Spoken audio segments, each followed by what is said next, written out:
Амин. О жараткан. Өткөндөрдүн жайын-жайын кыла көр. Алардын билип-билбей кылган күнөөлөрүн өзүң кечире көр. Амин. Аллах.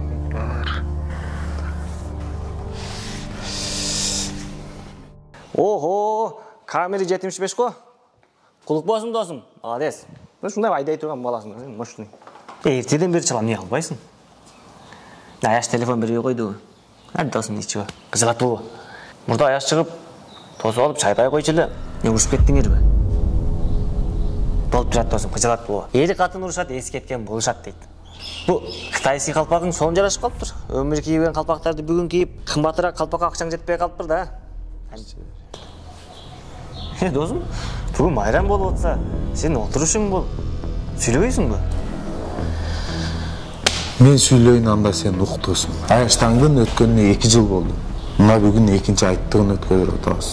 Аяштаңдын эң жакшы көргөн аяш уулдардын бири болчусуң. Аяштаңга болгон урмат сыйың ушулбу? Сенде достум барынан жогу жакшы. Досым, мен ушунтериңди билгем. Эми мени угуп тур. Пайгамбар саллаллаху алейхи вассалам бир хадисинде мынтип айтат. Мусулмандын 2 майрамы бар.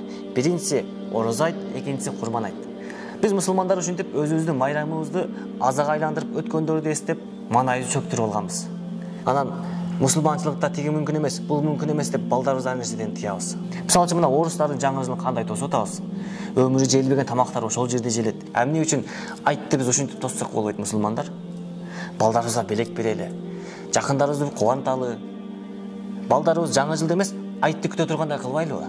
Алымдарыбыз эле качандан бери айтып какшап атат. Айт күнү майрамда кыла деп эле айтып атпайбы? Андан көрү жүр, балдарга белек алайлы, майрамдык маанай тартуулайлы. Бүгүн жеп жарылып кетсек сооп болот. Жүр кетки. Тур. Айт күнү ушунчалык майрам болуш керек, орозо тутсаң арам болот. Анткени ал күнү жеш керек, жей турган күн. Жеп жарылып кетсең сооп болот. Айтта майрамдык маанай болуш керек.